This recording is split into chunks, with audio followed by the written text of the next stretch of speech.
Thank you guys for coming back and watching my channel. Thank you for tuning in to the videos. Today I got another one for you.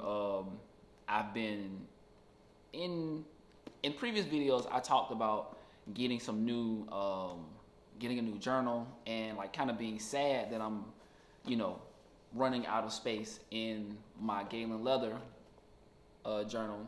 I'm running out. I got a couple, probably like 20-30 more pages left in here, as you can see.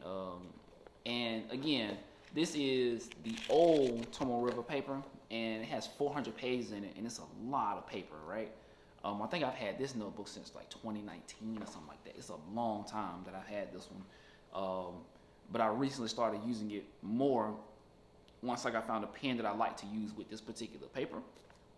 But I'm getting to the end of it, and I kind of wanted to go ahead and get another notebook that I trusted, but that I just didn't. It was hard to find these. I'll just be completely honest with you. It was pretty difficult to find these notebooks.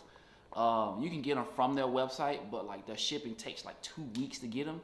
And I probably could have waited, and they are sort of on the expensive side when it comes to notebooks, and I really didn't want to spend that right at that time when I was looking to buy one. Plus I wanted to go back to something that like I trusted and was just like a good old pair of shoes type of journal, right? And I just wanted to go back to something else. So what I went back to was the trusty Rhodia web notebook. This one is not a blank or a lined, but it is. This is a dot grid.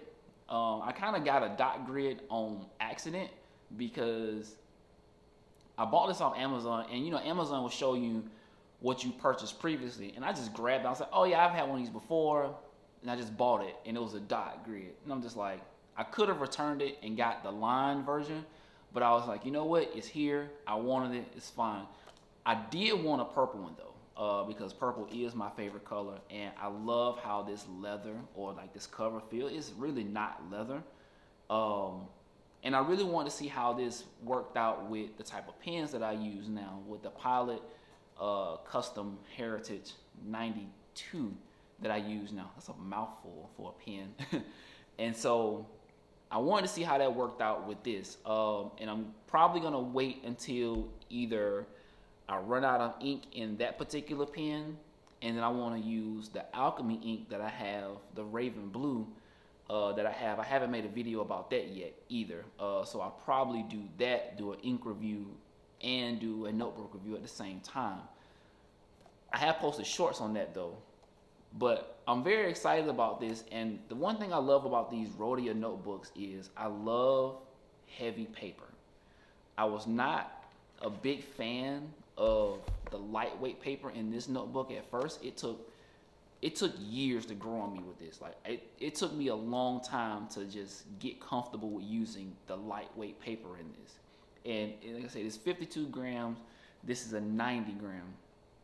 And another thing, I think one of the bigger things I don't like about this is like once you get towards the end of this notebook, it lays flat, right?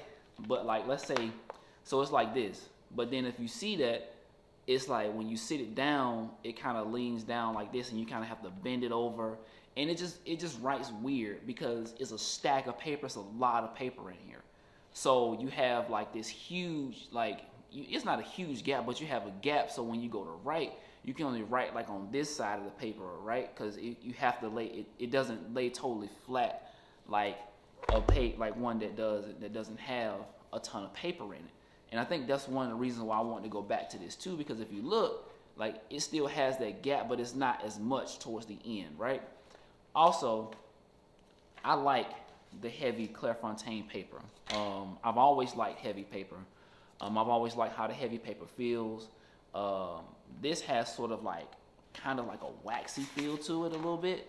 So I've always liked this. This was one of like the first like actual good notebooks that I bought was a Rhodia, which is why I went back to it.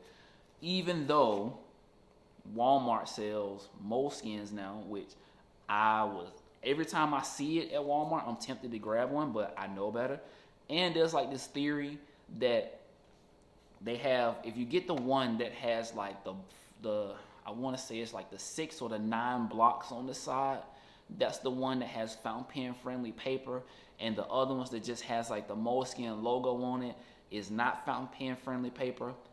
I don't know the difference. I mean, I see the ones with the blocks on it and I think about it, but it's like I don't want to take the $25 investment to find out that it's not the type of paper that I want, and then I'd be disappointed that I spent $25 and I have to give another journal away.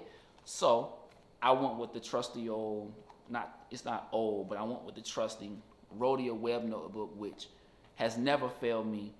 So I do like Moleskines and I want to go back, but I can't spend that money and then be disappointed again. Also, this has the folder in the back, which I never use, but maybe once I start making some stickers, I can put some stickers in the back. Who knows?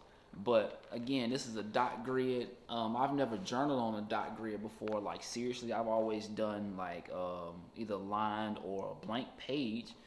But we're back, and so I think that starting the habit of journaling or continuing the habit of journaling is a good thing. And so one of the things that I do want to prevent is the decision of buying journals. And I think that's what gives me a lot of paralysis as well. And I think that sticking with a particular style or particular brand of journal will help me do that. So I'll just stock up on Rhodias and just have a bunch of them so that I can continue journaling, and that I'm not continuously thinking about what type of notebook I'm gonna use next when it's empty, and I'm just gonna have a shelf of them in all different colors and just going, once it's empty, write the dates on it, stash it, grab another one, keep it pushing. And so that's kind of like the whole point of this. I've already done a review on these, and once I start writing it, I'll do like a more in-depth review on it. But as of right now, just a quick overview of it. And like I said, there are tons of videos on these notebooks. They're not anything any more special than the last Rhodia notebook that I've had. So I don't want to go too far in detail. It's just 90-gram Clairefontaine, has a pocket in the back. It has like this faux leather feel. I personally like the soft cover notebooks. That's just me. They do have hardcover notebooks. I got this off Amazon. I'll put a link in the description. Thank you guys for watching.